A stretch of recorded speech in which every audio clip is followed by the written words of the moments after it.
a record of the delightful piece they're going to play this evening.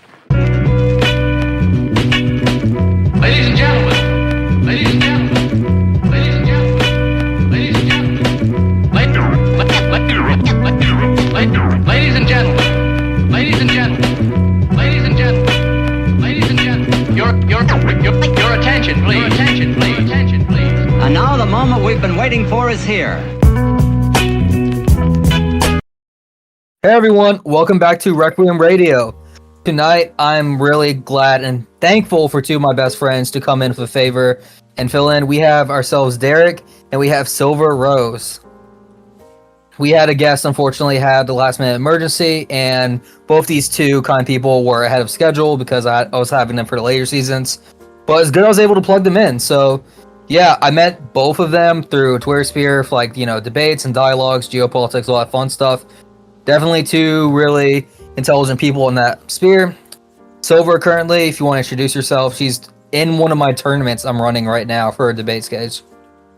Yeah, so I'm Silver Rose, and I'm interested in debating kind of controversial topics. I'm also interested in art and politics, philosophy, and so it's been really fun. It's been really fun participating in the debate tournaments and also being here. Thank you. Again, thank you so much for being able to make it in short notice. And I'm Derek, the man in charge, the man, the myth, the legend himself. Really sharp dude on geopolitics. I love hearing his takes, opinion. He's also been racking up a lot of debates on his own platform and on his own thing. Hey, I respect the hustle and stuff. What's up, man? Hey, I'm Derek Peterson. Thank you for that introduction. I couldn't have said it better myself. I am interested in, as he said, foreign policy, geopolitics, also just American politics too, and culture war stuff. But I guess I'm most passionate about foreign policy. And so I try to on Twitter, I talk a lot about that, and also kind of nuanced culture war take. Yeah, so that's and that is how I met both Silver Rose and Solar Requiem, was through the Twitter sphere, through a sphere of people who I guess like to argue with and engage with people that they don't necessarily agree with on. So yeah. Yeah, it's funny you mention that too, because I don't think any out of all three of us, we fully agree on much of anything. But I'm sure we have a couple things we all agree on. But what I'm really going at is that I always found it good to meet other people with differing views, because not only does it challenges your views, but it puts you in a scenario where you either strengthen your views, know how to enunciate them better, or it breaks them and you change your views. It's kind of like iron sharpen iron type thing, where you'll eventually always either get better through dialogue, is how I see it, if you're willing to be open-minded and actually treat it as, an art form or a school of thought, basically. Just pushing forward and trying to gain more knowledge, if you will. Yeah, I agree. And that's why I feel more kind of similarities and intellectual similarities and get along better with even with I feel like people who I maybe on paper completely disagree with. For example, I think especially Sola in many ways on a lot of issues were opposite. But then people who maybe agree with me more, but are perhaps more kind of in echo chambers, or don't really disagreeing or whatever. Especially since I'm someone who's changed my mind on I changed my mind pretty easily, or I've gone through I'm pretty open-minded to different ideas or whatever, and so I kind of just hearing opinions from across from lots of different people, and not just sticking to if you're left wing you have to agree with all this prepackaged platform, or the same for the right or whatever, or even I feel what's interesting is even a lot of people who are anti-woke or centrist, they seem to also a lot of times divide into different sections where they also kind of have prepackaged beliefs, and sometimes even they seem to actually not be as open-minded as they claim to be. So I feel this small sphere of Twitter that I tried to engage with, or the people I tried to engage with, are people who I feel like are truly open-minded, which I think is true for both Sola and Derek, and not just as opposed to just claiming to be, as I think, yeah. You also engage with just about everyone, to be fair. Like, you replied. Yeah. Yeah, I've never seen you unilaterally disengage from an argument. Yeah, well, yeah, but no. That's an exaggeration, but I'll force. Yeah, well, if someone, but no, I don't really like to, or if someone like comes into, I have trouble like just not responding or just like letting something go. So I'll kind of I'll like end up arguing with people who are really dogmatic, but I will say, but then I don't really think, but I think anybody who even encounters in our Twitter sphere is probably somewhat open-minded to begin with, but like more than average probably. What are you saying, Derek? Well, I actually think that both of us have changed our views. Both me and Silver Rose have changed our views quite a bit. So I was sort of center-right, I think, in early high school. And then I went off on a complete, like, hard left kind of tangent into, like, Marxist-Leninist, the edgy high school, like, kind of fake version. And then I moderated out a lot around, like, 2016. Then sort of was very strong supporter of Hillary Clinton in 2016. Very disappointed by Trump's election, and so I think I kind of caught on the wave of like the resist lib kind of. Other than on foreign policy, I've actually remained fairly consistent over more like not consistent, maybe not consistent on specific issues, but like all fairly nuanced and not particularly in any strong camp, but foreign policy, I agreed with the Trump administration on several foreign policy issues, but I was kind of into that, and then it was really around 2019 that I started to see more and more kind of dogmatic tendencies among what I would call my own camp, which was like kind of anti-Trump liberals, and on certain culture war issues in particular. And I think in particular my biggest break with them was around 2020 on the issue of crime and policing. So that was but then there were a whole lot of other things that maybe propelled me back towards that position. Like I was also very dissatisfied with kind of in the anti-woke liberal sphere, a lot of their stances on the 2020 election and vaccine and the COVID vaccine. So those are, I know there's some controversial opinions that I'm throwing out right now, but I don't know if Silver Rose wants to talk a little bit about her own ideological journey. It's kind of a vague summary of mine. Yeah. So no, yeah, that's interesting. So from you, I guess I started off as pretty center left, but when I just from like my parents are center left, but when I think out of kind of contrarianism, I ended up in high school kind of going through a conservative phase, or at least I don't know if I would have described myself as conservative exactly at the time, but like I was listening a lot to like Ben Shapiro and stuff, and I think that part of what attracted me to that was actually I was seeing kind of there seemed to be kind of the idea of the appeals he was, and there seemed to be like some topics where I would bring up among like people who were kind of left wing or whatever, and they were just like rejected out of hand with like kind of appeals to bigotry or whatever. And I think the kind of contrarianism aspect and maybe the taboo aspect kind of attracted me a bit to right-wing stuff.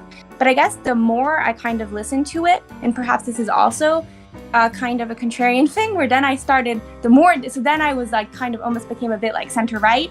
But then I guess I listened to I think too much to them, because then I was seeing a lot of flaws in like in the center right as well, and in in that kind of ideology, which kind of made me think that I think that that's also kind of a problematic, like to dogma or whatever, and so then I kind of shifted to more like thinking through issue by issue, I would say, and actually, for example, I like on Ben Shapiro, I kind of had a dramatic like shift, but I actually maybe I'll link it in if there's like in the description or whatever. But I actually wrote a Medium article on like some of on like my disagreement or like debunking some of what Ben Shapiro said like says or whatever, and this was like in my journey of kind of getting of my disillusionment with him in general. And I know he's not representative, like I know he's not at all representative of the right in general, and lots of people on the right hate him, so this is not like he's not like at all was a particularly smart representative of the right, but he is a representative of a certain kind of right wing that I think is kind of is still actually pretty mainstream in GOP, for example, policy or whatever. So yeah. And something actually I'm curious about, and this is a question for Sola, is your kind of your foreign policy takes, considering you're a veteran, but also you're, it could correct me if I'm wrong, take more kind of in some ways critical of U.S. Foreign policy stances, and I'm kind of that kind of interests me. Yeah, I was actually having an argument with this to someone last night. My foreign policy stance is different. Like, if economic stance is pretty different, where I feel like, unfortunately, in a perfect world, I'd like America to be more isolationist, but I see the growing threat of China as an economic force, which is basically using Africa, the whole continent, as like its playground. I'm like, okay, we can't be isolationist now, because if we are, they're going to control everything. They're going to start stomping everyone economically. So we unfortunately are forced to play ball with this other, opposing force. But when it comes to military stuff, I'm pretty much like, I'm very against military bases and stuff like that in other nations. A lot of that is anecdotal from firsthand experiences, having buddies like stationed in South Korea, telling us like how much the natives hate them, telling how much, there's an active problem throughout the Army, Air Force, Marines, all these different like groups where the natives despise us. And at first I thought like, oh, it sucks to suck for them. But the later I went in my career and I was like primarily working in law, I saw all the court cases that came up with there, and it was the same things. A bunch of young soldiers would get like smashed or hammered in town, and they just go out and cause a rampage and like do like really bad things, where to them it's like it's whatever, you don't care, but to the people they get pissed off at, to the point where even in Korea they're trying to sign bills right now to get United States bases out of South Korea, being like, we don't need you anymore here, which is honestly good, and it annoys me because I always see the American economy when people bring up issues of like healthcare or et cetera, all these other like, utilities the government should be doing. I'm like, yeah, I think it'd be better, instead of upping our budget and just dumping more money into that and causing mass inflation, it'd be a smarter approach if we were to get a lot of these military bases out of foreign like nations and lands, so we could actually reallocate that money into systems like healthcare, like helping people in the States. Like, I'm not opposed to that. Like, a lot of people think I would be, but I think private industry would obviously outbeat the public industry like tenfold every day of the week. But I'd also wouldn't mind having like a safety net, if you will, for like lower class people in society. And I feel like by us reallocating money from these bases and resources and bringing them over to those things, we could create like this basically net for people, if you will, while people could afford more of the better luxurious insurances and policies. I would like America to actually replicate Germany's healthcare plan. I think they've, out of every nation, has it the best lockdown, I'd say, like out of everybody. But that would have to be my opinion on that. Yeah, Derek, you want to say something? Yeah, I was just wondering what got you into the debate tournament, because what it was with me was actually Silver Rose and I arguing a lot about foreign policy, and she said that she believed essentially that I was giving biased information, and that what would convince her more would be if I actually debated people who disagreed with me. And at the time, I was like very anti debate, but I grew to appreciate it much more as a medium for engagement, because I actually think I've improved in a lot of, not necessarily like when you lose a debate, like it's not necessarily that you adopt the opposing person's positions, but I think you grow to recognize the flaws in your own arguments more, and like maybe make a synthesis of your argument and their argument. Like the kind of, when you have a debate, and when you have a debate with people about, good engagement, and people about equally match, not necessarily like, if you have like a terrible debater, or like someone who's like kind of gaslighting, this doesn't necessarily work, but like the side with more kind of internal contradictions kind of falls apart to some degree, or maybe they both have internal contradictions, and like the listeners can kind of form their own synthesis. I don't know if Silver Rose was actually said she was actually kind of skeptical of the ability of listeners to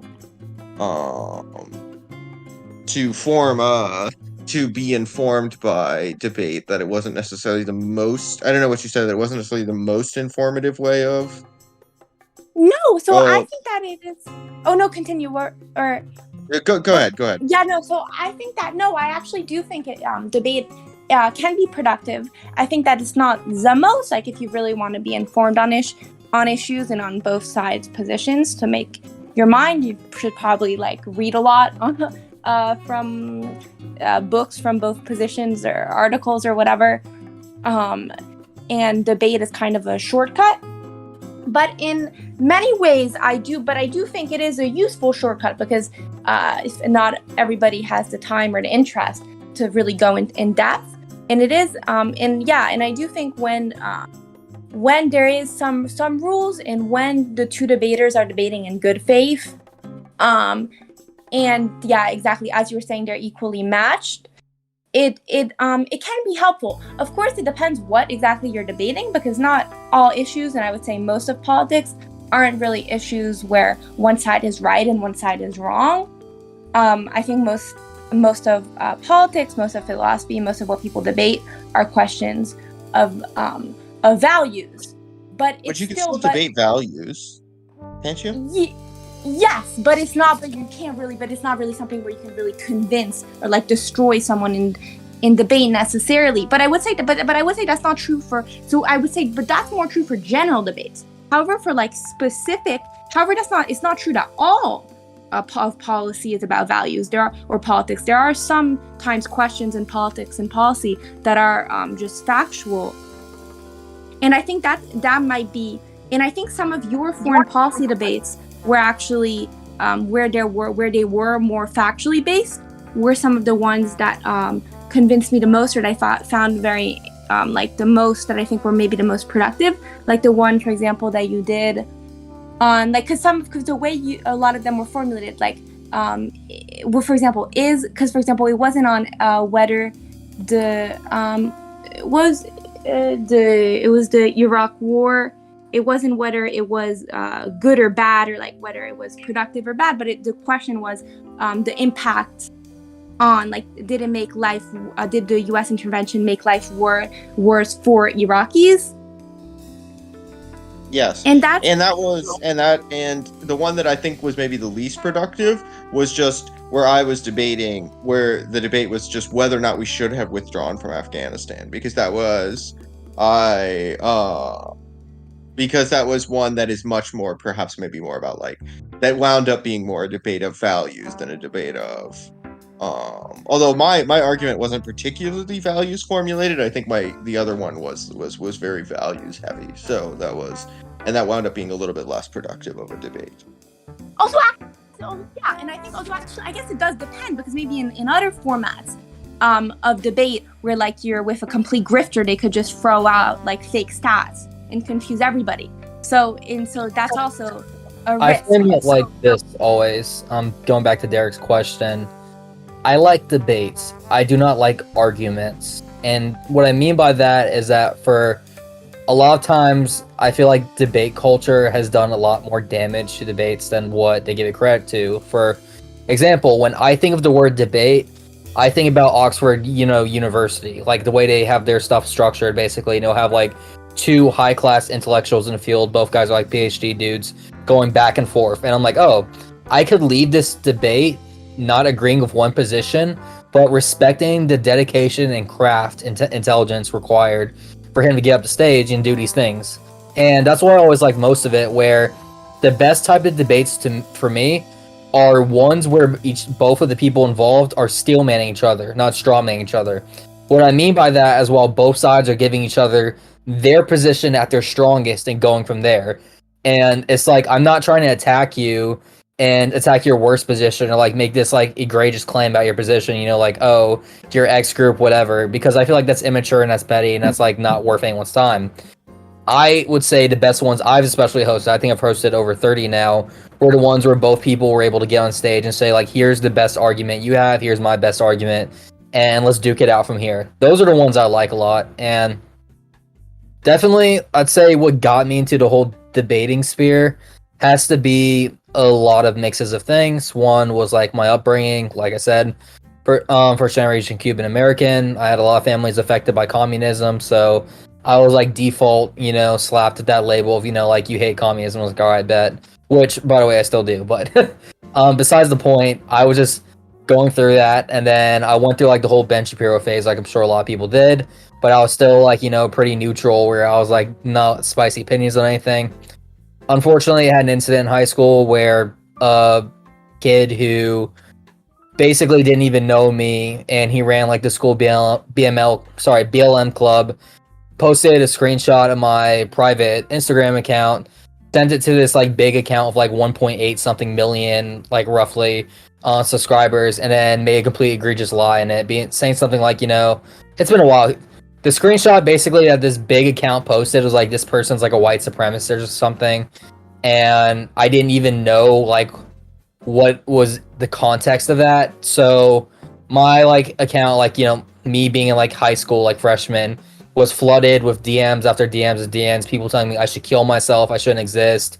And I realized like, oh, maybe if I argue with them logically or factually, they'll leave me alone.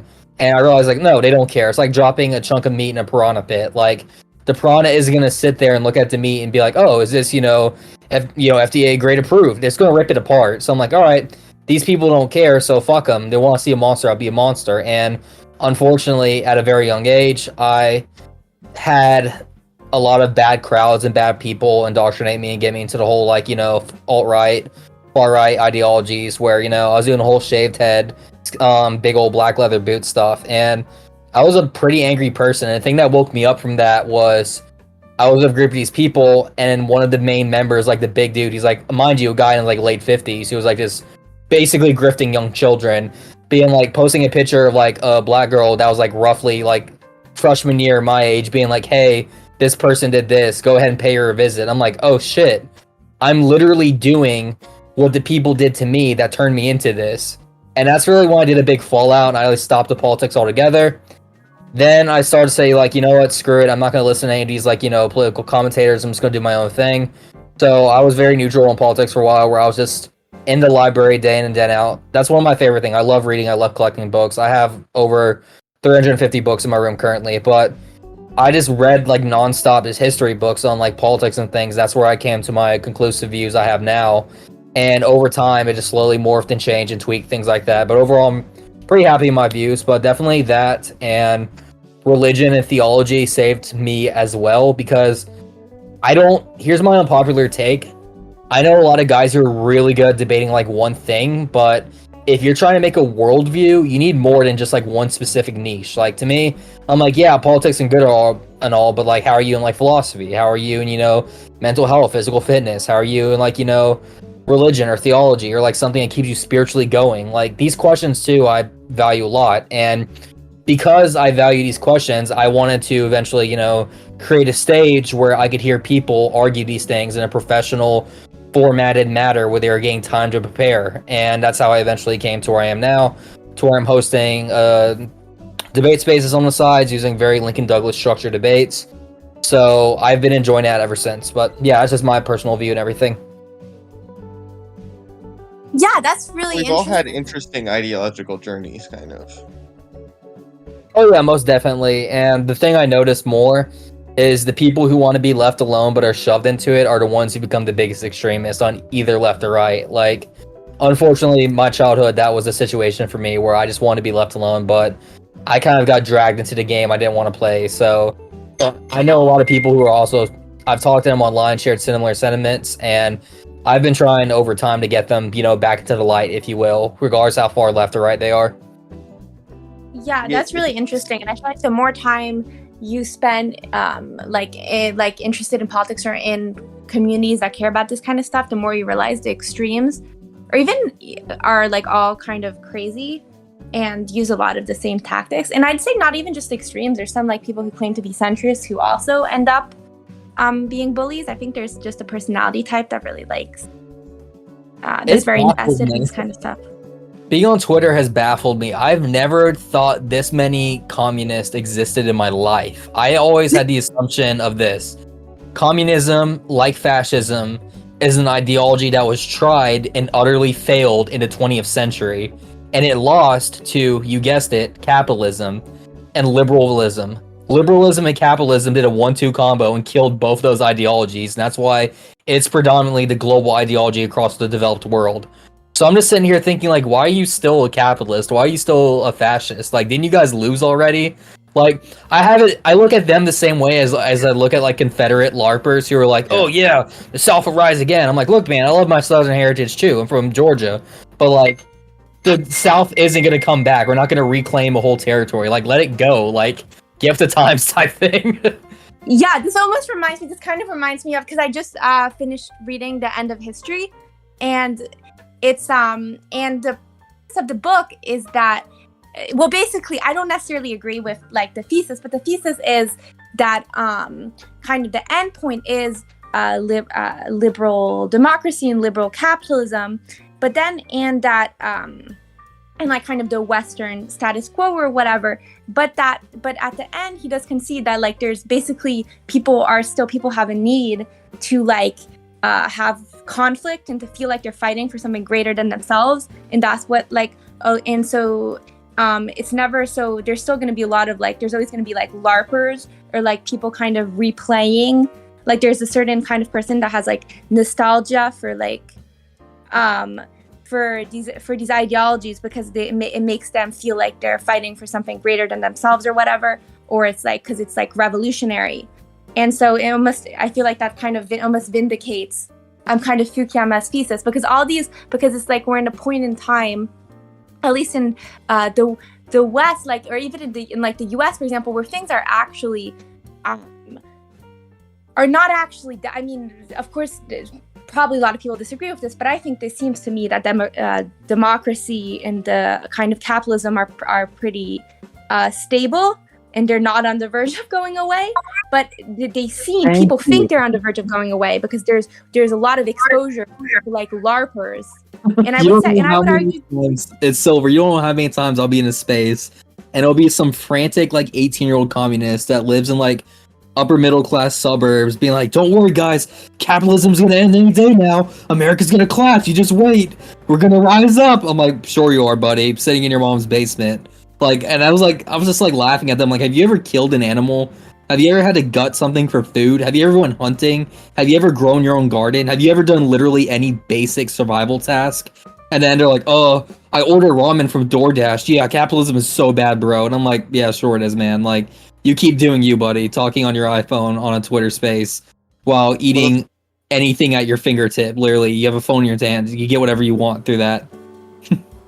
Well, the funny thing is they always come up with these like historical like counterfactual arguments, like, oh, if the West hadn't like done some embargo in like 1953 against East Germany, then today, communism. Because what they're not understanding is like sure, like in any number of like we can never know like what would have happened if X, Y, and Z had happened in 1960 or whatever, but like the vulnerabilities of the systems of communism, fascism, the Confederacy, these political systems that failed, were just intrinsic to those systems. So, like, the fact that they were defeated, right, like, and all of these circumstances led to their defeat, right, like, so, like, you know, why did the Soviet Union collapse? Like, you can come up with a lot of reasons, but and a lot of things that the Soviet Union could have done better to maybe last a little longer, like, for instance, not invading Afghanistan in 1980s. But the problem was that the system had all these kind of internal issues that were going to lead to collapse eventually. And so, like, it's kind of like the excuse of, like, a strong wind blew it over. Like, well, it probably wasn't that strong of a system anyways. So that's you're right, because they were so that's and that's just an interesting thing and that's one of the things that I think that Fukuyama did well in the book, is talking about how democracy has grown over time because it is evidence of the fact that it will continue to grow because it is a stronger system, so, like democracy and capitalism, as opposed to because anytime I hear, like you said, a communist being like, oh, if it wasn't for X, Y, and Z, the whole world would be global communism right now. And in my mind, I just think about, like, well, that sounds as similar to me as, like, if a fascist said, if it wasn't for XYZ, we'd be living in Wolfenstein right now and everything would be paradise. You know, the Germans would, like, rule everything. I'm like, yeah, but they didn't. They lost. So what's your point? It's, like, always how I, like, lead it up to that. It's like, all right, cute. I also think that, like, paradoxically, part of what the things that make fringe ideologies and, like, violent ideologies more visible to all of us is probably one of the reasons why it's less likely to, like, do a dramatic takeover or whatever, because it's the online factor. It's because so many people are, like, with Twitter and with social media in general, and the internet, there's so many people who use it as kind of an identity builder and just to kind of express their aggression, but at the same time, but they're managing to do it all, like, by LARPing on Twitter, so there's no actually need for them. Like, that's what they're spending their time doing. So they're obviously it's almost like an expression of their anger, so they're doing that in substitute of, and I think this is good, of, like, actually doing or when it's good when it comes to fascists, for example, but in substitute of doing actual, like, organizing or, like, actual violence. Like, it seems like almost a lot of people with like, so in some ways it seems like it makes it less likely, because it kind of makes it kind of translates a lot of, like, energy for radical politics into just the void of the internet where everything is fake. So, like, instead of Nazis and communists, like, killing each other on the street or whatever, they're just, like, insulting each other on, like, Twitter and, like, saying that they're gonna kill each other, but, like, all on Twitter and, like, not leaving their house or whatever. So I might think that democracy is maybe a tad bit more vulnerable than Silver Rose does. I think we certainly have some, like, we've argued to some degree about. I still have enough of my resist lib credentials to be a little bit worried about the possibility of backsliding in the United States. And I think that what that doesn't square with is that in this age of the internet, right? Like, so I'm not talking about the overarching trend of history, right? If you look back to, like, 1900, certainly today is much, much, much more democratic than it was then. But if you look just in, like, the last few years, we have seen a trend of autocratic backsliding. Since about maybe 2010 or so, the world has gotten more autocratic. So places like Hungary, India, Poland, Tunisia, places that were once liberal democracies, have now backslid more. And this is in the age of the internet. And at the same time, since about the Iranian Revolution in 1979 was probably the beginning of the rise in global jihadism, both among Sunnis and Shias. So suicide bombing was first developed by actually Shia extremists. It's now primarily known in Lebanon. It's now primarily known for being common among Sunnis, these suicide attacks, culminating, of course, in 9/11. So we've seen a rise in that, concurrent with the rise of technology and more shared information. And what we've also seen in the United States, we've seen declining church attendance in a lot of these mainline churches and declining church attendance overall, but we've actually seen a rise in evangelical church attendance. So we're seeing like increased polarization, maybe with respect to religion and to technology and to rejection of the modern world. So I don't know that I fully agree that the kind of internet extremism is so benign. I kind of disagree with that. I feel especially like you are right, democracy is starting to have its cracks where it's going to be able to slip through maybe, but I'd agree with Derek on that one that I do believe democracy has potentiality. Keyword, potentiality. I'm not banking either way or the other. I'm pretty neutral on it. That it could fall through, which I wouldn't really care either way if it did, because I've seen a lot of flaws in democracy as well as a system. But that's just from a lot of reading of like, the Greek philosophers and going in later to like Hans Hermann Hoppe and people like that who have their critiques on it. And it's interesting because there's a lot of systems that we take for granted, we don't pay attention to, that is very pinnacle in our day-to-day lives that we don't really think of alternatives for. Like, most of the time when I say like, yeah, I'm not really for democracy, everyone's knee-jerk reaction is like, oh, without democracy, what do you want then? A dictatorship? And it's kind of like, I gotta sit there and look at them baffled. Like, there's more than two options besides democracy, full-blown dictatorship, like, that's just a thing that baffles me when talking about, especially, like I said, topics that are very common for our day-to-day lives. And I'm like, hey, I just think there could be a better alternative besides democracy, dictatorship. Like, I don't think it's that black and white of a conversation. I'm curious, what is like the kind of government that you would prefer? Oh, I'm fairly libertarian, so I definitely do that stuff and try to live by my values and day-to-day lives. So you made a good point though, Silver, earlier when you're talking about like the communists are always people LARPing online.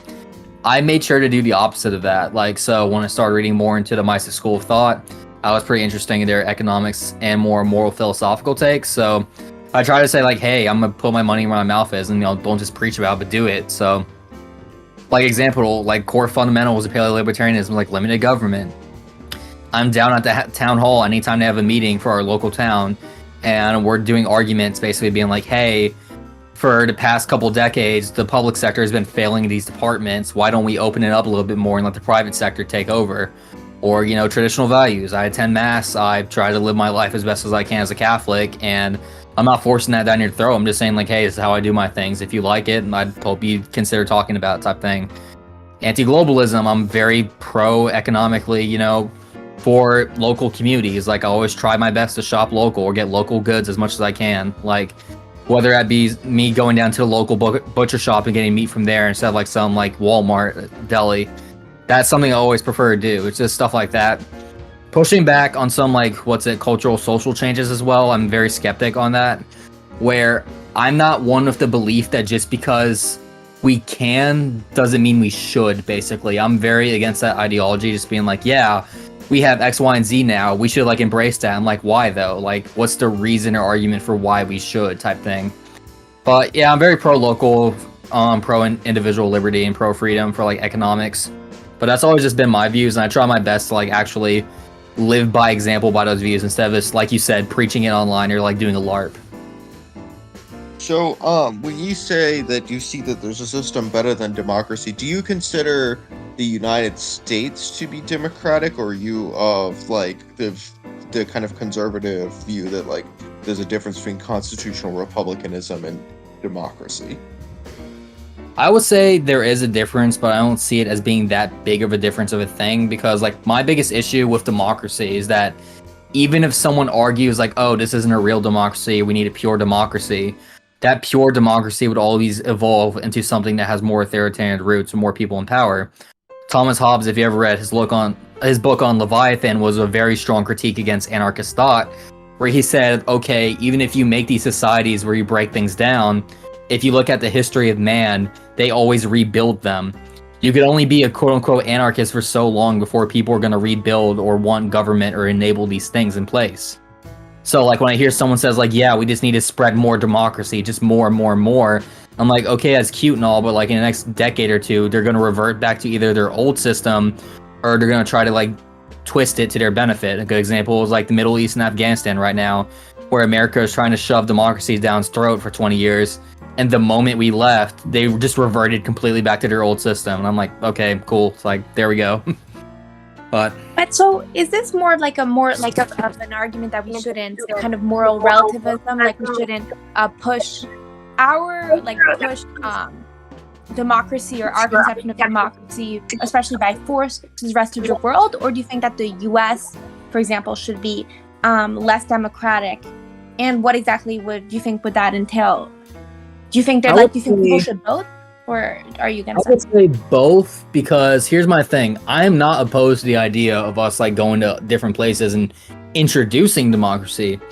My issue is when we force it upon them. That's where I have a big issue, because there's a lot of nations and places, Europe has done this too, through colonization, where I felt like it was very net positive, where they were introducing concepts as like, Enlightenment concept, like, hey, individual rights, freedom, democracy, here are these things, which I thought were a good thing. I don't think, though, it was morally right for them to force it upon these groups of people. So that's my big thing right there, where I find a very big difference between voluntarily or coercion. Because I feel like if you're forcing it on someone, you're corroding them. But if you're offering it, you're basically saying like, hey, look how successful we're doing, lead by example, basically. Like, we're doing this. Do you want to like be more like this? If they say yes, good job. Then you get to help them out, like set up their systems. If they say no, okay, no hard feelings. Leave them low, go to the next person. Like, that's how I kind of see it like that. I'll let maybe Derek respond more. Yeah, and I kind of agree somewhat with that, but I guess the key, the dichotomy of the question is who you're saying when you're saying let. Because obviously, if you let individuals, the argument is individually everybody should decide their destiny or whatever, then that almost goes in the opposite direction, because that would support forcing other countries to be a democracy. By let was like introducing their governments and stuff like that. Like, I can agree, but I guess but it's just when putting it's like a different distinction, because that's giving autonomy to, I guess, to the group or to the leaders or maybe Derek, because I know Derek is something I had to disagree with Derek over. So maybe, I don't know if I'm articulating it. Yeah, what's up, Derek?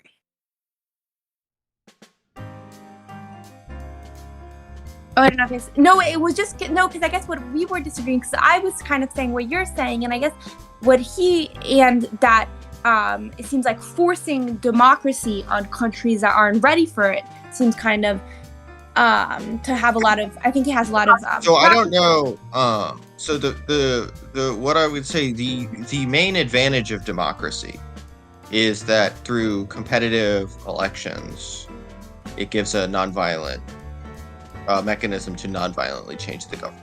So and that leads to stability, and everyone has the ability to, through voting, participate in overthrowing the government essentially without violence, which is doesn't exist in authoritarianism. So when Democrats lose in 2016, they have no reason to then revolt against the government, because in 2020 they have a chance to win again.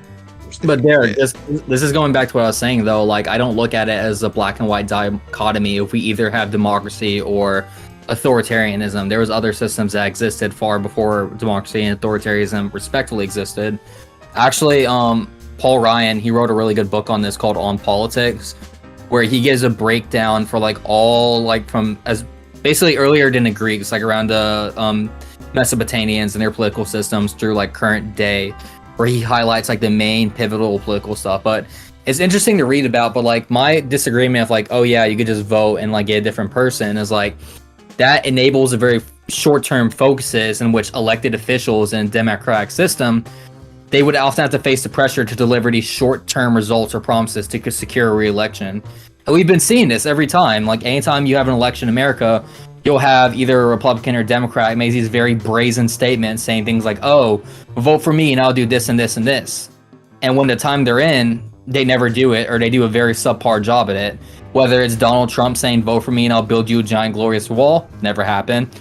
Or whether it be with Biden saying, I'm going to like ban, AR-15s 2 years in, never happened, not even went close to it. In fact, it was the opposite. It got slapped down by Supreme Court. Same with like, student debt forgiveness. Like, and that's my issue, is when you enable short-term focus like that, which I feel democracy inherently does, it leads to more long-term consequences because it's a big game of hot potato where people are playing pass the ball, vote for me with these big promises that they never go through with. So it's just setting people up for failure to vote for people who won't do what they're doing. That's one of my biggest critiques of democracy inherently.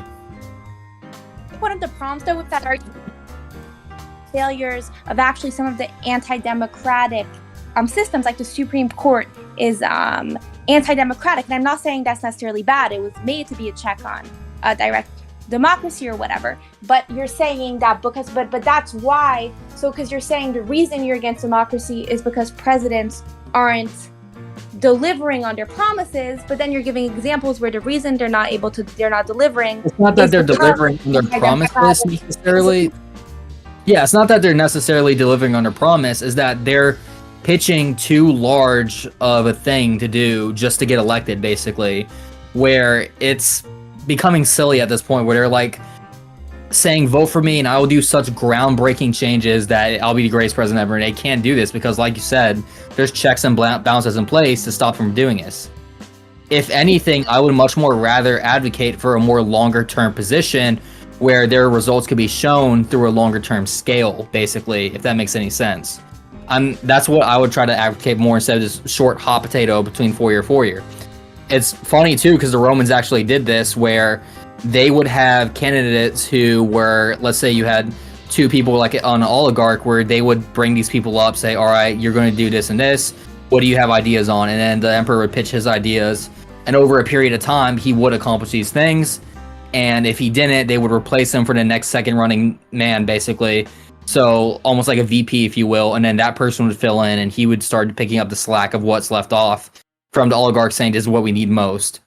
I'm not advocating for oligarchy, of course. I'm just saying, like, there's a lot of like flawed systems in democracy people don't think of, because it's a topic a lot of people don't really argue of, because they see it so black and white and polarized as like, we need democracy, we're gonna have like, you know, whatever ism, like dictatorship, fascism, which I just don't believe is like historically accurate at all. I have a question for Silver Rose. When you say forcing a country on a democracy on a country that's not ready for it, what does that mean to you? How could you possibly know that a country is not ready for democracy or is ready for democracy? I was just trying to articulate the both positions, because what I was trying to say was point out that there's like a paradox between two different ideas of kind of self-determination and where that leads in foreign policy. Yeah. So if you think of so one idea of self-determination would be countries should self-determine what system of government they have, and thus in that view the U.S. intervening to change their system of government is a violation of that. But then I guess in another view would be that kind of an individual self-determination. And in that view, if you think democracy is a system that promotes individual self-determination the best, that would lead you to kind of the opposite conclusion. Well, also, the definition of democracy is that the people are self-determining. Yes, that's what I was trying to. Yeah, no, that's exactly what I was trying to say. So, self-determination would lead you. I'm not actually, or sorry, I'll let you. But I'm not actually very. Although you kind of convinced me to be a bit more moderate, I'm not exactly sure. I don't have a fixed position on this, and I think there's a lot of nuances in foreign policy. The debate, but I do think there is, and this is a flaw, I think, and I do explain something you've convinced me of, and with that argument is I do think there's a flaw of the argument, this country doesn't want democracy, or that would be a violation, because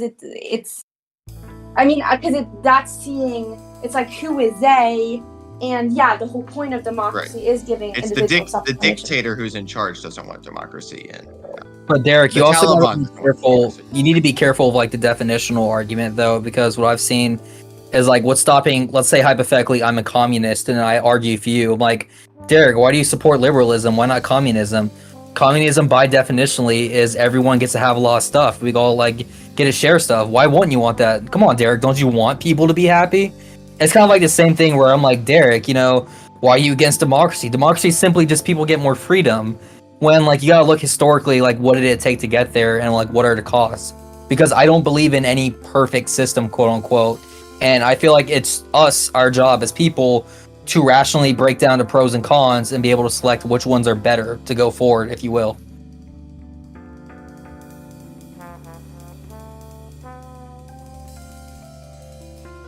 Is there a system of government other than the United States that you think is better than the U.S. government? My bias is going to slip through a little bit. I say there's bits and pieces of other governments that I feel like they're doing best at, and bits and pieces they're doing worst. I would still argue, even though I believe America has its flaws, that we're probably doing the best at this moment. But we could definitely be doing better, and I don't think that's a negation of either or. So, like, example, I said at the beginning of this podcast, I think Germany has the best healthcare system in the entire world. They're dominating that field, and for good reason. It's a very complex and fleshed out system that's been taking decades to build on. So now they got a pretty functioning one. I feel like places like Saudi Arabia does very good on, like oil management and stuff like that. Something America we don't have that they beat us in. We could do a lot more by like Alaskan oil fields, but a lot of restrictive policies does not allow us to go up there, unfortunately, for like that. There's a lot of certain things I look at other places. It'd be nice for me to just, almost like looking at countries like a buffet palette, just me taking bits and pieces here and there. And at the end of the day, I have a nice, beautiful plate of all my favorite things. So, yeah, as of now, I feel like America is probably the best country, but it's still has work to do, like anywhere else. What about you? Do you have anything? I think in some respects, America is one of the. Well, I mean, it's probably the richest country aside from like oil and gas countries and like tax havens, like Liechtenstein or like the Canary Islands are richer, but that's per capita, but that almost doesn't even count. And so certainly in some respects, the United States is one of the best countries to live in the world. But we have other issues, right? We have just immense wealth. There's no question as to that. The U.S. economy is you can enter. I mean, I've talked to immigrants who come here and they're like, oh, you could from Thailand or wherever, and you could never enter a job at my age. And like they're like Uber drivers and they're just so happy with the economic opportunity that they have in the United States. But then we have issues. We have social problems that countries poorer than us don't have. A lot of our wealth winds up going to drugs, to guns, to although you may not consider the guns thing an issue, but there's a lot of murder there's a lot of murder in the United States, though, regardless of the causes. There's a lot of drug overdoses. Our life expectancy is shorter than other countries for this reason, due to, in large part, to deaths of despair. And there's also vast inequality that has grown since the 1970s. Maybe smaller than it was, a couple hundred years ago. Like, so it's possible to exaggerate how much inequality has grown. We're not as unequal as two things that you see as bad. I feel neutral and I don't really care about. Like, the whole blindless pursuit of like equality isn't really like on my top priority thing. Where it's not something I'm like massively concerned about. Like, I'm more concerned about, health and fitness of the people. I don't really care as much to have like a booming GDP, which I'm sure me and you could agree about. Like, a good example is Japan. Japan has like a very strong like GDP and economic system compared to the rest of the world. Yet they have the highest suicide rate. They have the lowest birth rate. They have like the lowest marriage rate. Like, it's just depressing over there because to them, it's like soulless machines going to their job, clocking out. It's an endless rat race where I'm just like looking at that like, yeah, cool, you have a good economy, but what about like everything else though? Same to like, I think I was arguing with a tanky the other day, and he kept like brazenly boasting about how like, superior the USSR's space program was. And I'm like, yeah, if you're seen as being like your only pro for a country, sure. But I could point to like dozens of examples of like where people were mass starving because of a command economy that did not know how to properly quota or distribute the means of production, and thus leaving their people to starve. And that's something I definitely agree with, though. Yeah, and I guess I think going back to that, or to some of the points of some of the flaws of the some of the West and of the U.S. specifically, I guess I think I would attribute a lot of those to not to democracy, but to capitalism. And I think in a lot of ways, more democracy is the answer to a lot of that. Because I think that there's different, especially when it comes to like to a lot of the excesses of, for example, consumerism. Because there's a difference between kind of subconscious choices. For example, if people kind of like, for example, when it comes to, this is just kind of a stupid example, but like, people like, for example, dying, but like health outcomes because people are like buying a lot of junk food, or there's a lot of junk food. And in some ways you could say that that is, and in some ways you could say that's a victory of like individual choice, like people are choosing because that's what they're putting their money at. And I think that's some of the arguments that are pro capitalism, is that capitalism is actually gives people more freedom than even democracy, or at least for like for this is like, I've heard libertarians say this, that you don't even like libertarians who are like anti-democracy saying you don't even need you don't really need any social policy or any government, because people's individual choices are reflected in market consumption. But I would say that there's a difference between kind of subconscious or kind of like id choices and more reflective ones that are done through voting and government.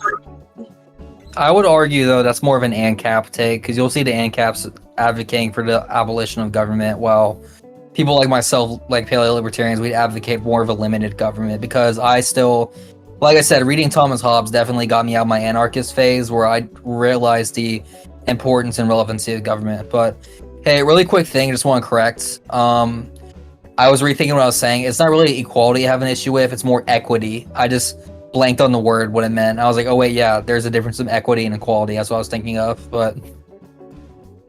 Yeah, no, just to one point to go back, but I see people say that even for like a more limited government.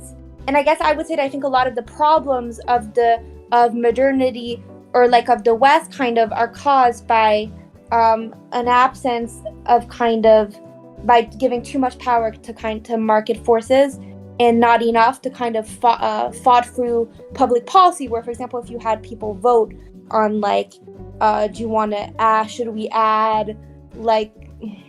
should we restrict, for example, like addictives, like the power of like food companies, like addictive stuff in their food, or like to, because the US has way more liberal laws on this than like in Europe, for example, where a lot of addictive, really bad for you stuff is illegal. In when people think it through, or like vote, most people would vote for that policy, even if when they buy stuff, they still buy. So I think, so that's the tension. But yeah, actually another, going back, is what you were talking about, equity versus equality. I'm curious, how do you define both? And is it like, are you making an equality of outcome versus opportunity distinction, or what's the... I definitely view it as equality of opportunity, not equality of outcome, in a way. And I feel like that's a flaw that you commonly and colloquially see with people advocating for equity, where I'm not just a fan of it. Mainly, one is because equity is such a subjective way of like defining it, and it's very hard to see how you can implement it without it having drastic backfires with unintended consequences. Where it's like, to the point where when you argue, it's like, what do you even constitute as equitable? Like, we talking equitable distribution of resources or properties or opportunities? Like, that could be subjective. Like, same as, other consequences that come up. Like, hey, what about preferential treatment to certain groups that might foster resentment or perpetuate stereotypes or undermine merit-based systems? That's the issues I see in equity over equality, like that. And it's interesting, Thomas Sowell actually did a really good point on this with the whole affirmative action stuff, his opinion on it. He said when he was going through medical school, and he said a black man going through medical school at his time, basically, if he was able to earn a PhD and be in an area to work at, they all respected him and no one really messed with him, like the black gentleman. The reason why is because all the people in the room knew he had to work twice as hard to get to the position where he is now. But the drawback to like a system like affirmative action is now it's objectively proven that people are being put into like classes or courses or colleges that they score-wise shouldn't be in, and you have a very high element of resentment to them almost. And he says like, now for affirmative action, if like a black guy was getting that same position, they look at him resentfully, thinking like, oh, you just got a handout to be here, basically. Like, you were literally just a token of the office, which I find to be very toxic and disgusting, and that's why I don't really agree with systems that enable that, if you will. But Derek, were you going to say something earlier?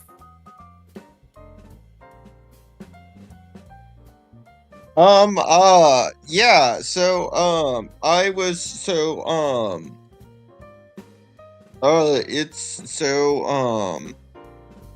hold on, I'm sorry, I lost my train of thought. We were gonna talk about, what makes a man. Before. I'm glad you brought that up, Derek. No, she wanted me before to... that, let's talk about equality. Okay. Wait, Silver, you want to talk about the equality? Go ahead. Silver Rose is cutting me off. You see how this works. Oh yeah, I understand this works. We need this. Yeah, we need this man-centered area.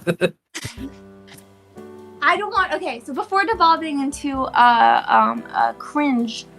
I actually had a question about the because I guess my problem with the kind of standard equality of opportunity versus outcome distinction, it seems to me that like enforcing equality of opportunity, that's something that requires that would require almost totalitarian, like that's because intervention, even more so than I think anybody even on the socialist left would be arguing for, because that would almost so I don't agree with that. I've heard that, I've seen that argument that equality of opportunity requires more intervention than equality of outcome.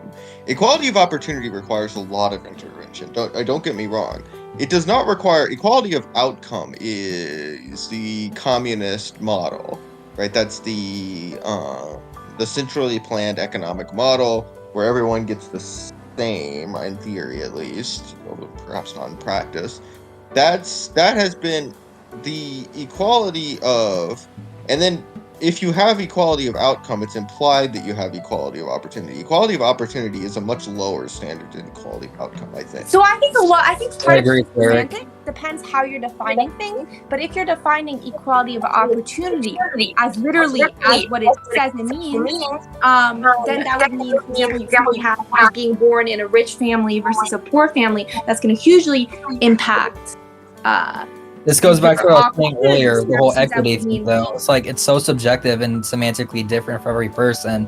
I don't see it being feasible or a very useful system to advocate for if it's different upon every definition. You would just have to abolish. But the only form of... Hey guys, let's not talk over each other real quick. Go ahead, Silver. Oh yeah, no, I was saying, because I hear conservatives and you were arguing for equality of opportunity. And I guess my confusion, it seems to me that equality of opportunity would require like a pretty, because that would mean, because what does equality of opportunity mean? If it means that you have the same opportunity, that means that you can't, you need to all be born, make sure that all families have the same amount of wealth for the kids to... Basically equality of like outcome argument like that, like the outcome is like you were all born in a good area, born on this. I don't believe in that system, and that's I find to be very but what I'm saying is equality of opportunity implies the same thing. Because my definition, here I'll give you my definition of equality of opportunity, as in to be in a society where everyone would have a shot at doing something. Doesn't necessarily mean you have to be equal to your neighbor. So like, let's say the neighbor right across from me and neighbor across from them, I would argue we all have the equality of opportunity we want, and we are all in vastly different like wealth brackets. We're in different like cultural settings, different religious beliefs, etc. Like, I don't look at them differently in that way like that. So when I say equality of opportunity, I mean like, hey, we should have systems in place to not let you like basically discriminate upon others based solely on things they can't control, like your race, gender, religion, etc., etc. Like, I don't find it moral for me to open a business and to be like, oh, hey, by the way, I'm not serving you because you're X, Y, or Z group. I don't think that's a good idea. I think it's very scummy. So when I say equality of opportunity, I mean like we're in a system where regardless of what you are or where you come from, you still have the opportunity to attend a school, go to college, do all these things like that. It's not a promise given, like these are handed to you, but you have the opportunity to do so and make your own life decisions and choices going forward. That's what I mean when I say that. Okay, so it's interesting that your civil rights point, because you're more because so many conservatives are against that part of the civil rights law, the part that like imposes I'm still against it, but I believe the solution in a very different way from other conservatives do. So like, I look at it very simply like this. If, let's say, I open up a business and Derek opens up a business, and on my business in this hypothetical scenario, I have a sign outside that says whites only, while Derek doesn't have a sign. Instead, his sign says anyone welcome. The consumer are naturally going to go to Derek more because, hey, everyone wants to go Derek. He doesn't discriminate. He has more of a customer base. More people are going to want to go to his supply. While mine, I'm already losing my customer. I'm losing my profit, my consumer. So through a system, I would naturally phase out and burn out, while Derek would be very prosperous and going forward. That's how I see it like that. And especially if you look at the economics of the Jim Crow era, people would argue like, hey, the government was like enabling it. No, the government was putting a chokehold, making these policies in place. Well, if you looked at everything from an economic scale, even into Jim Crow South, like they were gradually moving away from the whites only model because the North was crushing them economically and more people were wanting to move north for that. So they're slowly adapting by the market and saying like, hey, if we don't change this stuff and we have to like sell to like black customers or minorities, we're going to lose. Like we're going to lose economically and be poor. So a lot of like businesses you saw near the ends right before the civil rights era like popped off and the Civil Rights Bill in 1965, a lot of these places were doing this, which is pretty interesting to read about. I'm sure that that's true, that in a lot of places, businesses were opening up, but what you had in the southern United States in a lot of places were whites were forming a cohesive, like what is called a consumer monopoly, where they were basically boycotting any businesses that integrated, because right, like logically a business wants to sell to both white people and black people because then they can make more money, right? Logically that makes sense. Yeah, but it goes back to my the risk is earlier. now that you face a boycott from the whites if you sell to black. So that but now this goes back to what I was saying earlier. You had the government getting involved with the Jim Crow era policies that were making it harder for them to change over time because they were enabling and encouraging these boycotts you speak of. So like people think like from the South, that's why I really hate arguing Confederates sometimes. They'll say things like the Jim Crow era is so good and stuff like that. I'm like, no, it wasn't. We are economically poor. We're getting stomped by the North because they're enabling more equality of opportunity. And while we were not, we were having a chokehold on the system with a government enabling that and encouraging that. Like you said, like a lot of these like, boycott white things that were happening in the South economically hurt us way worse. And any businessman at that time did not agree with those things. And for the ones that were like, small rural businesses, like sure, like in those towns where have like, no like black people at all, I'm like, whatever, you guys are going to fizzle out and go away in a couple of like years. Like, I don't really fathom or care about that much compared to like the bigger scale, grander scale of things. But yeah, that's how I feel in all of that though. Derek, so what makes a man for you? That's a really good question tonight. Well, I think, Harvey Mansfield wrote a book on this called Manliness. Have you ever heard of that book? I've heard of it. It's like he's a conservative. Yeah, it's he's. I think it was his definition was confidence in the face of risk. I don't know if we want to discuss that. No, feel free to discuss. It's your guys' episode. I don't know, Silver. Do you have any contributions on that? I don't know. Silver, we could go around to what makes a good woman, like etc. For you too. Yeah. No, I'm gonna give the term being born female. Oh no.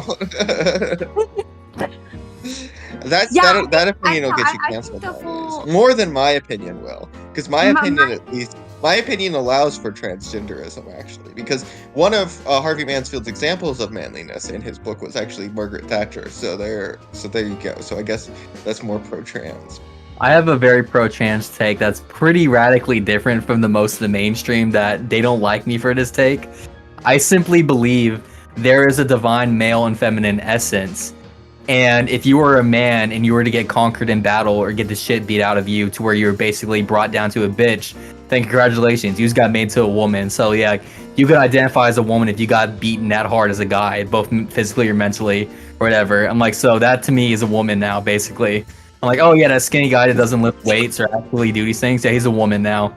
And vice versa. If I see a girl like Ronda Rousey, like doing haymakers and like roundhouse kicks that could take your fucking head off, I'm like, oh yeah, that is not a woman, that is a man right there. She just took her fucking head off, clean off her shoulders, and I'm like, that's 100% a man.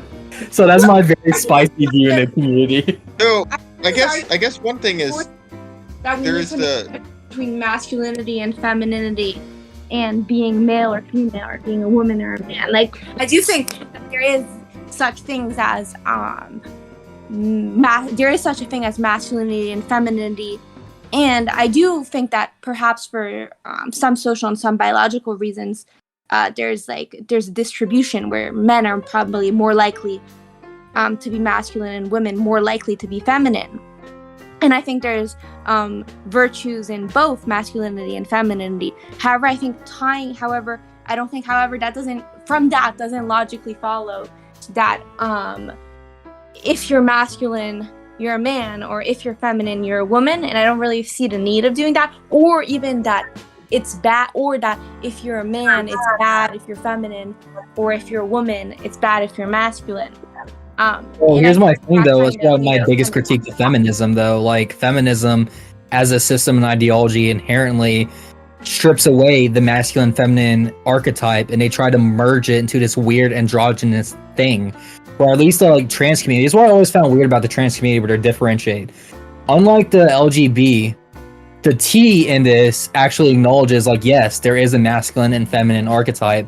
That's why I strive to be these things. Like, I was a biologically man type thing. I strive to be, you know, a woman. I'm like, okay, you acknowledge these things. But feminism is this weird morphic thing where it's like women basically being angry, saying like, yeah, I could do anything a man could do. I'm like, no, you can't.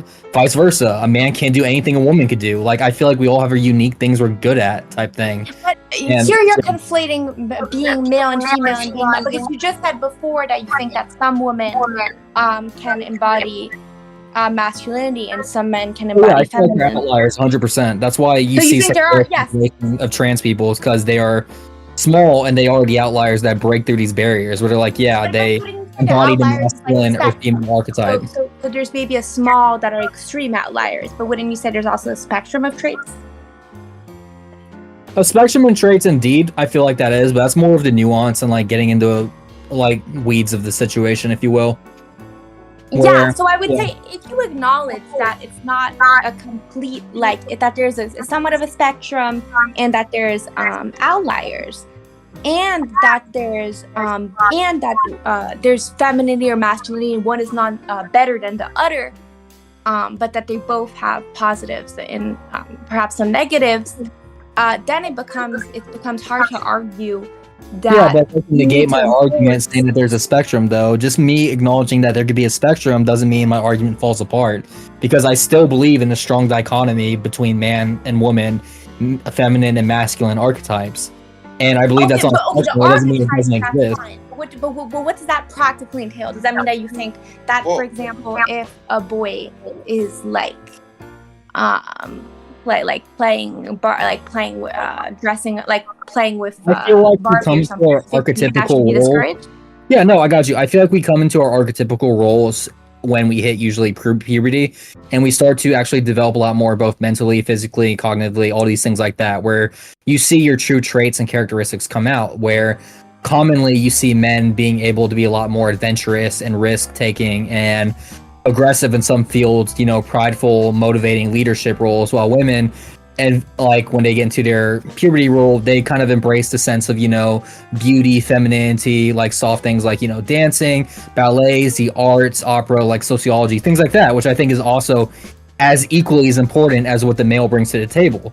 I feel like it's almost a yin and yang, if you will. And going back to what I said about feminism, it tries to break this dichotomy, this yin and yang, and say, no, it's just gray. There is no black and white. It's all just a gray mess. And I'm like, that's disgusting. Like, why would I want to live in that world? Like, but do you think that do you think that these distinctions are biological or social? Both.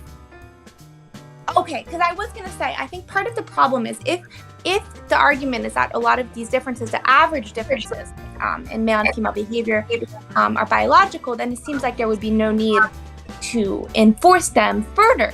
And also it would be maybe not enforced. No, yeah, So- definitely not enforced. What?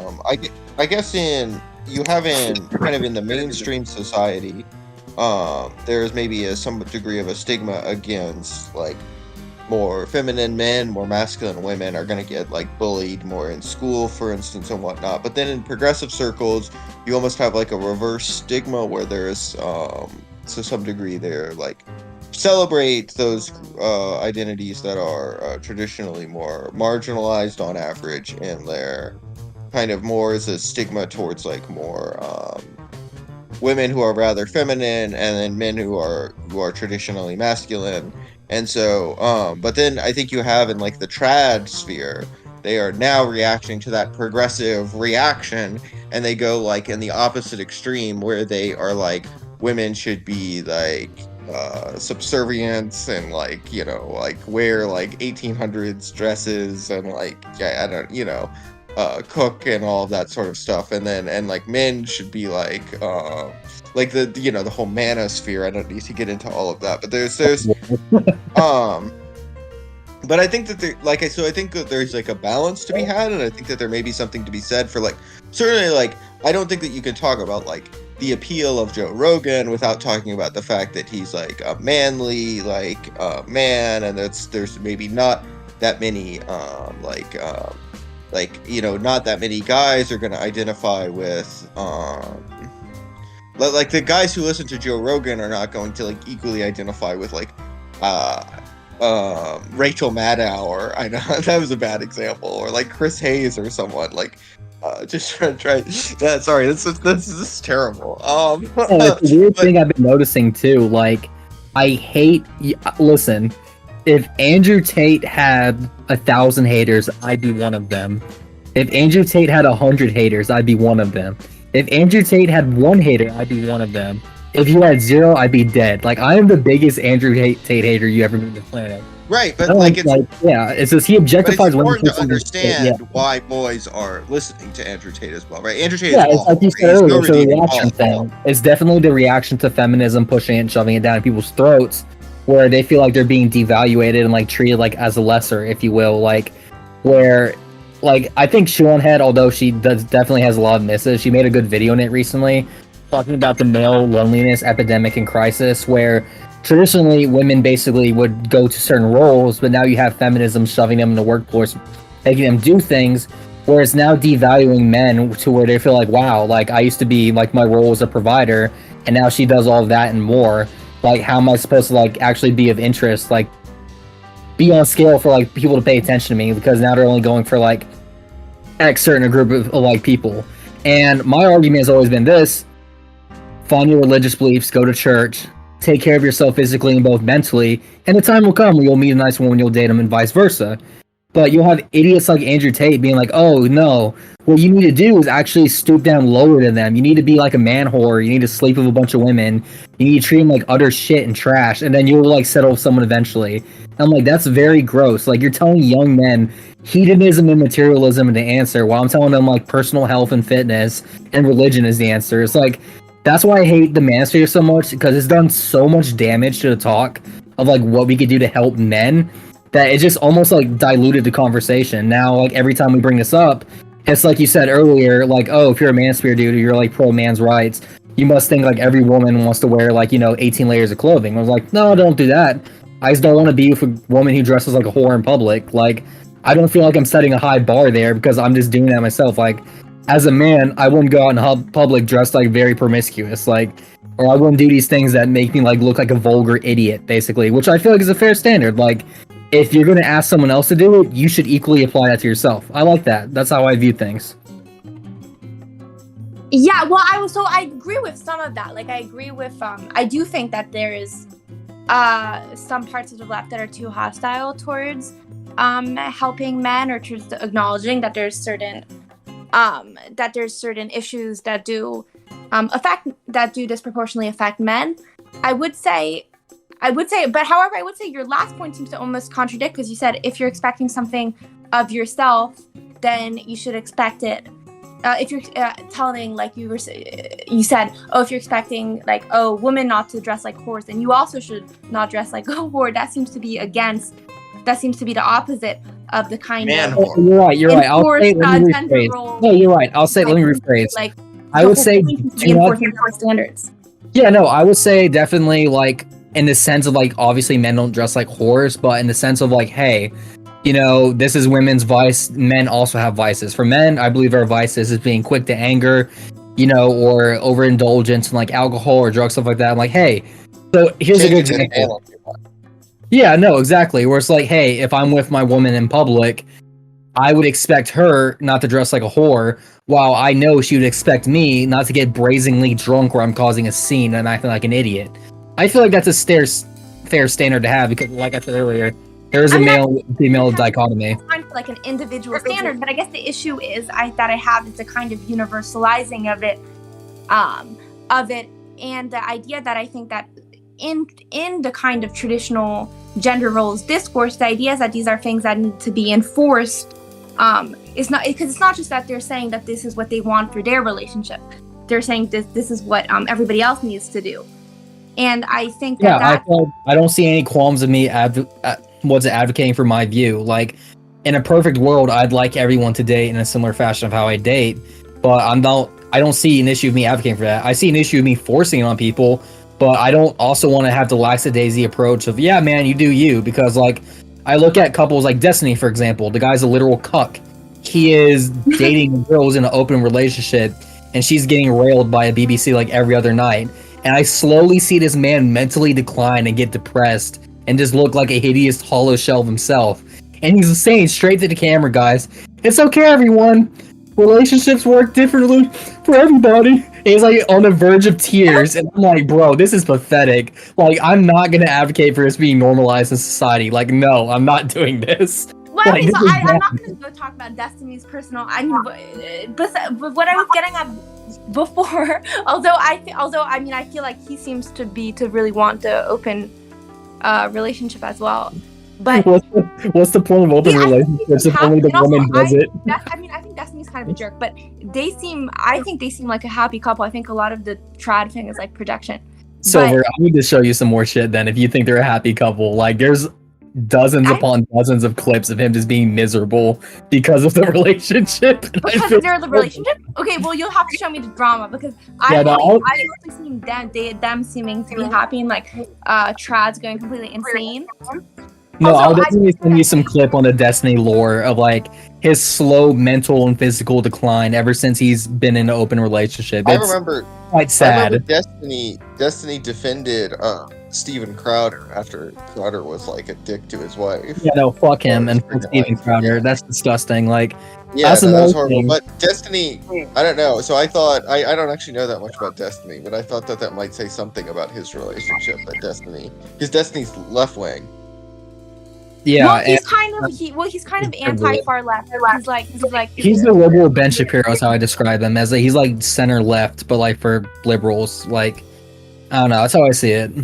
He's pretty smart, but okay. So I guess what I was saying was, I think because what you were saying, I think you're kind of contradicting yourself. Because here you're saying, if in my ideal world everybody would like do as me, or would be all men would be masculine, and all women would be feminine. But then earlier you were saying that you think that you were more talking in terms of archetypes, and that you think that there's some women who can embody masculine archetypes and vice versa. What I'm saying is my grounding and axiomatic belief is that men and women are in archetypical forms through the spirit of the masculine and feminine.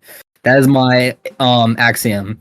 I'm arguing from this axiom saying because of that, I feel like men and women should act accordingly to these roles to have the most utility functioning relationships and have more prosperity and success. That's what I'm saying. I'm okay advocating. But you think in general, or do you think this applies to literally everybody? I think it applies with 95% of people. That's what I'd say. Because obviously I'm not dealing in absolutes. I'm sure there's this rare once in a million like opportunity, like let's say, I don't know. It's like some really weird thing. I can't even think of an example. I'm sure some exist out there that people have argued, but definitely not arguing absolute, but majority. And what's the argument for why this needs to be enforced? Like, if you think this is what people naturally I gravitate. never said enforced either. I said like it should be like encouraged. Like, so my view is that I constantly mog on and make fun of men who are in cuckold relationships because I find it utterly pathetic and disgusting. Same way as I actively make fun of and like mog on dudes who beat their wives. Like Steven Crowder is a piece of shit human. He is a little bitch because he would rather hit a woman instead of fighting a man. That's how I see it. Like he's literally a coward to me. Like I have zero respect for him.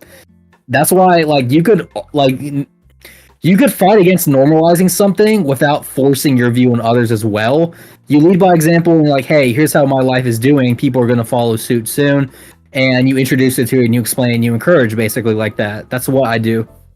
I think the issue is I feel like there's several different. But you're like conflating right now with like me forcing though. That's what I'm trying to tell you, Silver. Well, like I'm not forcing anyone to do anything. There seems to be like, one is like different conceptions of morality that perhaps from Christianity or perhaps me and you disagree with. On like, for example, but then there's other stuff like, for example, would you say, what about stuff like a boy wearing like hold on. So social enforcement has emerged in almost every. So presumably social norms emerge because they lead to across different societies because they lead to some successful outcomes. So social norms like monogamy is not like limited to any one society, like norms against cheating and stuff. And then there are also societies, ancient societies that emerged where it was fine for there to be feminine boys. They were socialized into the sort of their own unique gender role that was in between the two genders. Basically, gay men is what we would call them in the U.S. today. Is the closest analogy. Sorry, I had to. Go ahead, Derek. But they were the Fa'afafine in Samoa. So they're but like I don't know why. So because you're not normally against social enforcement. I don't know why you're pushing this idea that there's this huge difference with Silver Rose. Why you're pushing this huge difference with like some degree of social enforcement of norms that exist in society. I think that's pretty ubiquitous in society. Well, I think it depends. Well, because I think that's what the conservative view of gender are advocating for, and I think that there would be. I'm not a conservative though, Silver Rose. Okay, well, what you're advocating for, because I think everybody. Because so this is an example. So I think a lot of gender differences are biological, but okay. For example, conservatives will say like in, for example, Norway or Sweden, they will say there's more actually. In some respects, there's more gender differences in those countries in terms of job interest, or to some degree, I think even percentage of time of like childcare and stuff than in like. Oh, right. You guys So want to I would get actually into say that paradox afterwards? Do you guys want to get to that Scandinavian paradox? That's like what you talked on. Yeah, let's let Derek say what he thinks. The first thing with childcare, I think that's obvious. That patriarchal society, that certain kinds of patriarchal societies. It was not when the sexual revolution happened. It was not women who started abandoning children. It was men who started becoming deadbeat dads. So I think that's obvious that the traditional social norm is primarily putting social pressure on men to spend time with their kids, not on women. Women, I would think, biologically have a much stronger instinct to do that anyway. Yes, but what I was talking about Nordic countries is I don't think actually there's that many deadbeat dads. I think it's more that I think there are. There's way lower marriage. There's way higher out of wedlock marriage birth rates there, but there. It is the I think opposite. here I was more Weird. talking about the kind of breadwinner versus caretaker, like that there's more moms who are like, at least when the kids who work part-time are stay-at-home moms. Scandinavia has this weird paradox where they have like a lot more out of wedlock births, but they get married after, which doesn't really make sense to me. That's like a new phenomenon, like strictly to like that country, and it's one of the funniest things you've ever researched into it. Where I'm like, oh, that's weird. Like France, that's the thing as well. But I guess my point was, if that's true, then it seems to me to show that if there's in many ways that means that there's no need to, if you think that a lot of gender differences, for example, let's say that you think that it being that, for example, the kind of provider caretaker for young kids is beneficial. well, if it's true that, for example, in countries where it's the least enforced, like in Scandinavia, that happens naturally, then that would mean that there's like no need to then all that enforcing it does would be, it would force people who it doesn't work, who it wouldn't be beneficial for, and who don't want to do it, but it, like, there's no point, because that's already how, like, I guess maybe I'm Well, not I think sure, that's a straw man in the conservative position. I think that they say that there are biological differences between men and women, and because of those, there needs different social pressures on men and women to enact roles. Like, so it's not that men are less masculine when they're not being socialized into the male gender role. They're just doing bad things, like being deadbeat dads and being criminals and that sort of stuff. But is that so less? That's actually a really good point, Derek. But one second, because I know that's your position, but is that Sola's position? Because weren't you partly partly your concern that men are going to be feminine and women masculine? Yeah, I don't argue based off of the biological. It's not my axiomatic belief. My axiomatic belief is the feminine and masculine archetype in essence. That's my main argument I make, not strictly biological. But your main argument differentiates me. Yes, but that's what differentiates me from conservatives, I guess, and that's why I said earlier I have a very unorthodox and spicy take on the whole trans issue, and that's my opinion with that, like my take for that, or like not the trans issue, but like in general, like archetypical male-female culture war stuff. Yeah, no, because I guess I was just saying that I think that's a bit of a different argument than what, because what Derek is saying is that I think there's maybe some truths, that there's some social norms that I think do need to be, like, that there's some maybe vices that are more common in men or in women, and perhaps there needs to be more social pressure in some gendered norms. But I think that's a different argument. But the point of those norms would be to combat would be to combat things that we agree are bad, not necessarily to just make men more masculine or for the sake of it, or women more feminine for the sake of it, or combat gender, or like combat men being feminine and women being masculine. Whereas it seems like what you're arguing for is that you think that it would be that even if, for example, there wasn't, like, we were in a society where there was no of the negatives associated, like if there was a society where all, for example, men only adopted positive attributes, of a lot of men, or like a way greater percentage adopted positive attributes of femininity, and a lot of women adopted positive attributes of masculinity, and didn't adopt, and they didn't do anything socially destructive, or at least that you would consider socially destructive if done by the opposite gender. You would still think that would be bad because you have a certain attachment. I would not say socially destructive. I just simply feel like people of the masculine archetype could do masculine things better than the feminine archetype, and vice versa. The feminine archetype could do things better than the masculine can. Excuse me. I have a question. Think it's destructive as like you're describing it. Like if we did that, like the world just collapsed. I just feel like we'd function a lot better by doing our archetypical roles. But I guess my confusion so is if you look at you have a lot of gender bending, gender neutral, like a lot of like kind of progressive messaging if you like watch the news and like look in movies, but the real world is not that way, right? Like, so hard labor jobs are like 99% male. You still see that mothers are working mothers and working fathers in married couples, right? Where the fathers are devoting them, women are devoting about twice as much time to taking care of kids and are working less because of that. I mean, the norms that our society lives in today still by and large are these fairly conservative norms. So what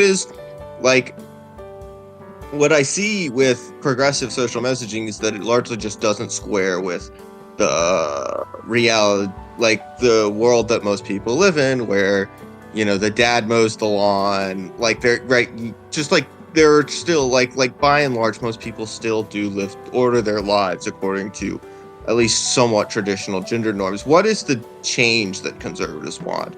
Do they just find the progressive messaging annoying?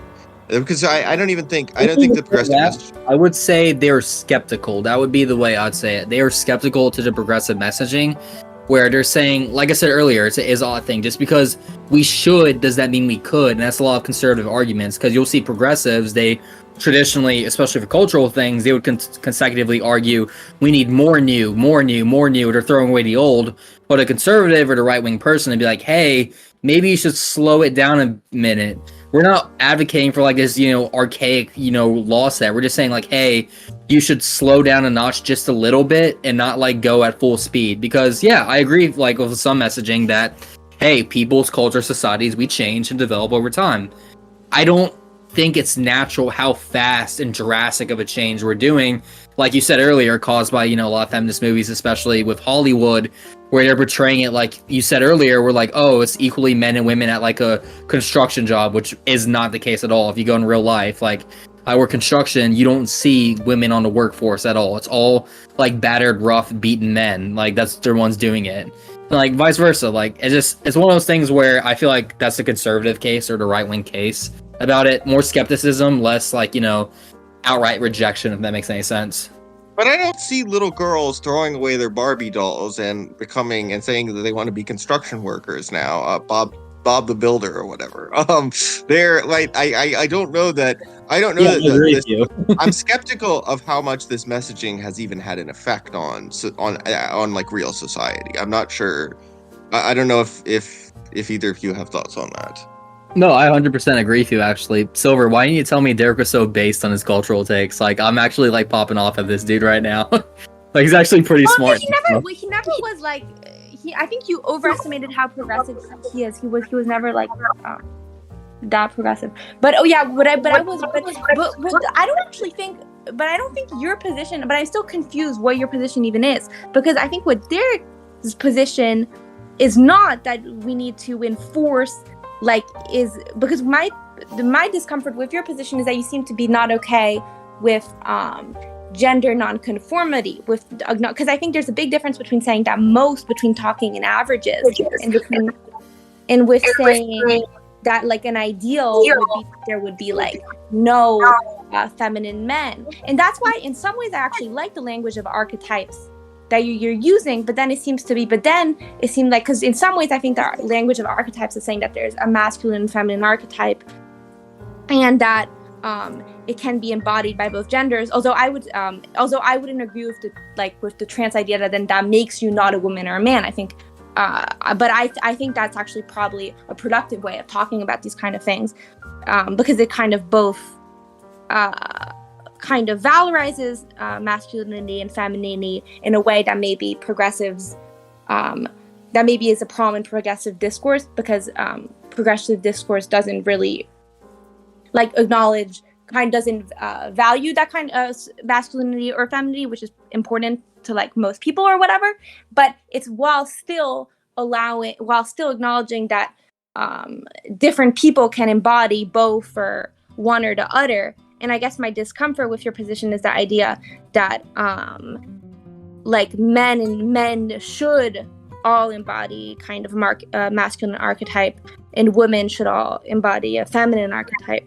Yeah, I would want that, because I'm strongly against gender non-conforming ideology, because to me that would be my living hell on earth, where everyone's just a bland gray of the same across the board. Me, I just find that very disgusting and nauseating and like completely detached from reality, because like Derek said, you don't see that in reality. It's not an existing thing of this message trying to be portrayed in like New Hollywood. Like a prime example of this is if you ever watched the movie Black Swan. That was a very beautifully done movie where it was, to me, I'd argue, very embracing the feminine nature of the woman, the ballerina. While later you also had movies in the old days like Clint Eastwood, Fistful of Dollars. To me, that is the Western male archetype basically right there. He is not only a national treasure, but he embraces the ideology of what it means to be a masculine man, where you don't take shit from people, but you don't go looking for fights anyway. There's like a very pivotal scene there where he's minding his business and a group of outlaws make fun of him, and he goes up to them simply and says, "Hey, I want you to apologize." And they're like, "What do you mean?" He's like, "You're going to apologize for offending my honor. You're going to do this and this." And then they're like, "Or what?" And he's like, "All right, fine. That's how we're going to do it." He takes out a 6-shooter revolver and drops all 4 of them. Of course, I'm not saying this should be in reality, but I'm just saying like it's a good portrayal of what is the masculine and female like archetype, if you will. And like even Japanese, like classic Japanese movies, like The Seven Samurais by who directed that movie again? It was Akira Kurosawa. That is a phenomenal piece of art right there as well. Like that's why I like classical things like classic movies over the new, because the new is trying so hard to push this gross abomination of this non-conforming gender bullshit. I just don't want to see. It's so depressing and disgusting. I'm like, this is like the worst messaging. But I'm not saying that everything needs to be gray, and I don't think that's really what progressives are saying either. Although maybe there is a form of feminism. Of progressivism. Yeah, but I'm saying that is the end goal, is what I'm saying, where you want eventually anyone could literally do anything and be anyone. I find that to be a very disgusting ideology if that is your end goal. It's like, I don't like that. It's just very gray and gross. But wouldn't there be, but the instances on archetypes, couldn't you value feminine and masculine archetypes while still valuing them when they are embodied by the opposite gender than they would normally, by the opposite sex, and they would be normally be embodied by? I can see acknowledging and appreciating it. For example, like there's numerous times I've been working and volunteering for my local Catholic church at a soup kitchen. I'd have to get there at the crack of dawn and basically help out by cooking and like preparing meals. And though some people historically say it's a very feminine thing for me to be like cooking and preparing meals earlier to serve others, I can acknowledge like, yeah, I think this is a thing, but I don't think it's a necessarily bad thing. I don't think I'm more feminine because I've learned how to cook through my culture, my people. But at the same time, that doesn't mean I'm embracing femininity by learning how to cook or things like that. Or, same ways, like there's a difference from full embrasion and like acknowledging and appreciating certain qualities, basically. Like same for women who want to get physically fit and be in shape. They're not trying to be these grotesque bulk bodybuilders like Ronnie Coleman or something. They're trying to keep good physique, good form, so they don't like let themselves go. They try to like actually strive for that. I feel like working out and physical fitness and all these things like that has been historically predominantly a thing of the masculine essence and archetype.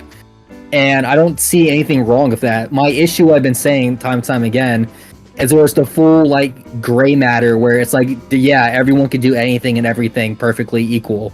Like, I just think that's a very delusional and utopian mindset to have, basically. And I feel strongly that, of course, we're not at this point now, but it's the end goal game that progressives are trying to go for. Well, I always say, if you're like looking at ideology, look at the end goal of the ideology. What is the end goal that's trying to accomplish? Like communism, for example, it's so easy to critique and break them down by just looking at their end goal. They want a moneyless, stateless, cashless, classless society with no hierarchy. That is utopia. That is nigh impossible to create and never will exist. Stuff like that, Or look at like, those anarcho-capitalists, where I disagree with them a lot on. They're like, yeah, bro, I just want everything to be privatized down like the most minute detail. I'm like, that's also equally impossible. Like, you can have critiques of things by just looking purely at end goals of things. Yeah, well, no, I would agree with part of it. Like, hey, Silver, you're away from your mic. Right, so I would agree with part of this. I just that if the point that an end goal of everybody being the same, or if there being no average sex differences, that would probably make for kind of, if it came true, probably a worse world, and it would be like in a kind of an authoritarian goal. I just think that that's not in conflict with acknowledging that average differences between groups doesn't mean that there's always outliers. And also, as you were kind of alluding to before, if part of the argument is that there's positive qualities in both masculinity and femininity, then there is also something valuable about embodying at least some of it both. I'm okay for adopting certain characteristics. I'm just saying, I'm not delusional to the belief that I am equally the same as a woman, or I could equally do these androgynous thing, like to T and on par of that. Like, if you were to ask me, like, hey, Sola, can you like raise a child from the moment of like birth to like through as good as a mother could? I'm like, of course not. I can't do that. Like, I don't have that feminine like essence where I could do that. But if you were asking me like, hey, Sola, can you cook a meal? I'd be like, yeah, sure. Of course I know how to cook a meal. Like, I could do that. I feel like there's a very difference in dichotomy. And like you said, a spectrum where there's some things that are more feminine that is required by a feminine essence, and more things that are by a masculine essence. If you want me to argue like what you could do, I'd say like it's definitely the things that are closer to the center, if you will, like I said, doing physical fitness. I feel like any woman could do physical fitness. Same as like any man could learn how to cook. And any guy who says like I'm not gonna cook, that's a woman thing, he's a fucking pussy. He doesn't know what he's talking about or doing. Excuse my language, but yeah.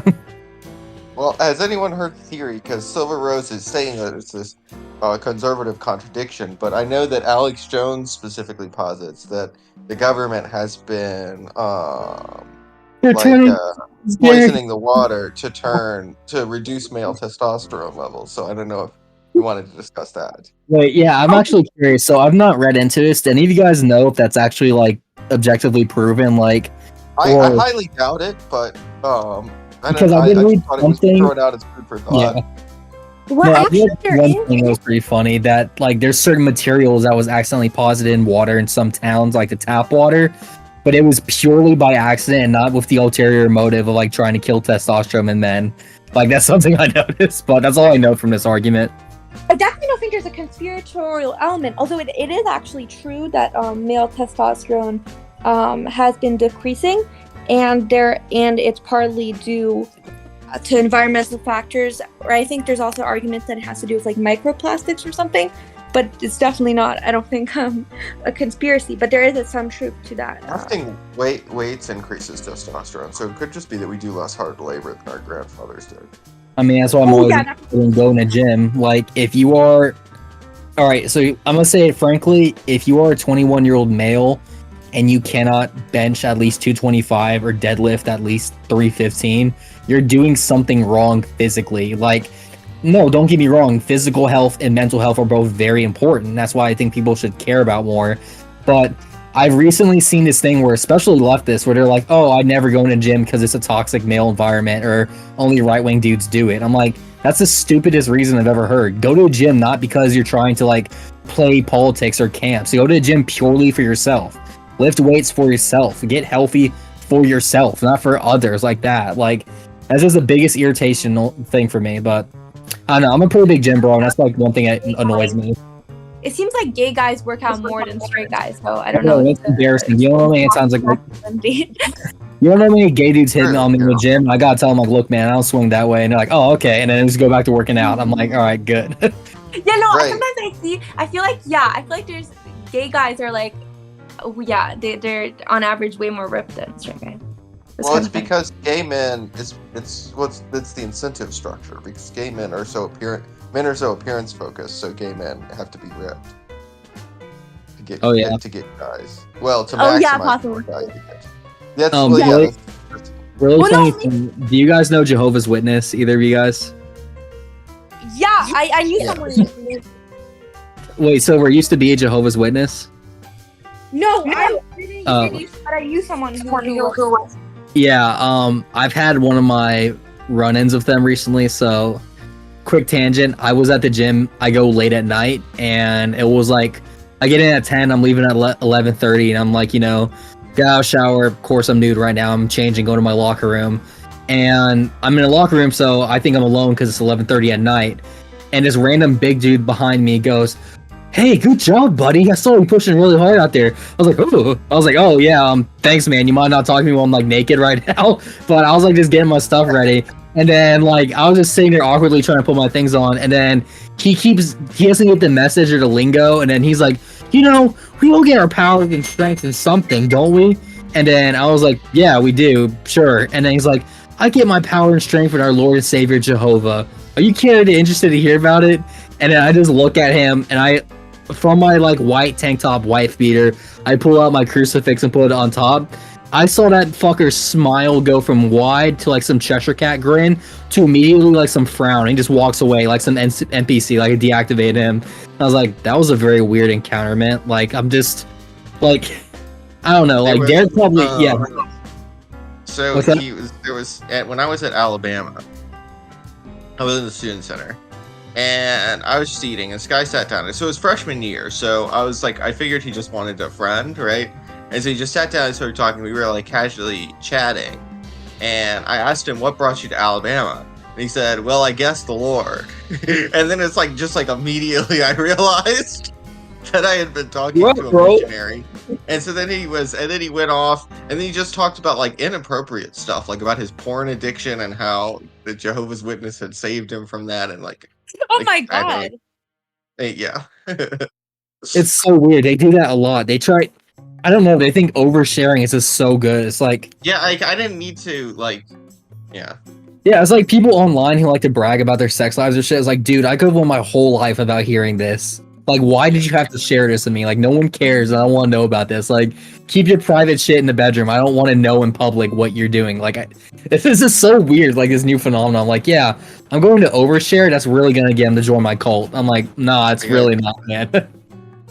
I assume he probably won't listen to this. I kind of don't care if he does. But I have this one, because I make fun of polys a lot on my, and I have this one mutual who is male poly, right? And every time he replies to me, he wants to tell me about his poly lifestyle.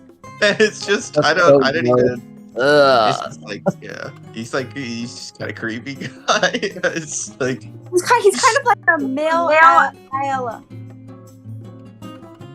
He's like also friends with. Oh yeah, he's part of that. Well, male Ayala. Well, a male Ayala, I feel like is not Ayala, because like Ayala, like part of the like she has like a bunch of male followers who are like thirsting for her. So that's like. Yeah. There's no one thirsting for him. Like he just is really eager to tell everyone about his sex life. God damn, that's so bad. That is so bad. No, it's funny. Like, Silver, I know I sound pretty progressive with some of my ideas on like gender and stuff, but I find it pretty funny because like anytime I see someone with they them in their bio, I immediately do not take them serious. I consider them a demon because I'm like, huh. The only people who called themselves they, them, or referred to them in like third person were demons in the Bible. I'm like, you were literally possessed by a demon. I am not going to engage in this conversation. Sorry about that.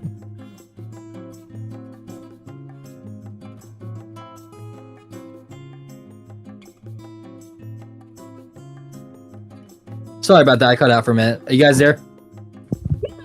Oh shoot! I'm probly gonna leave pretty soon. Have to leave pretty soon. Yeah, we're wrapping up in 10 minutes. You get to chill for 10 more minutes. We're wrapping up in 10.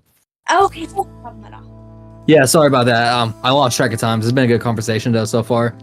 Yeah, no, it has. I'm just I'm very tired, like not slept for like ages. Yeah.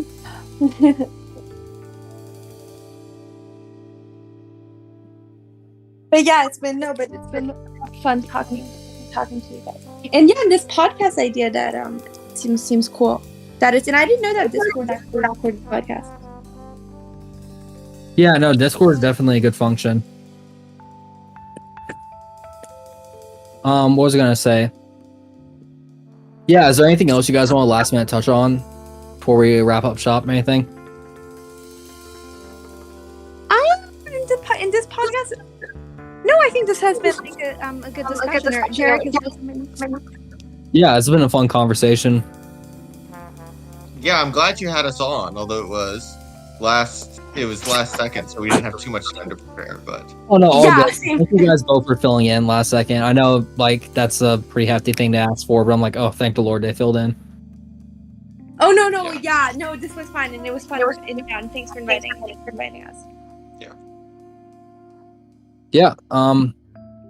Is there anything else you guys want to close off with? A message to the audience listening, where they can find you guys at on social media or anything?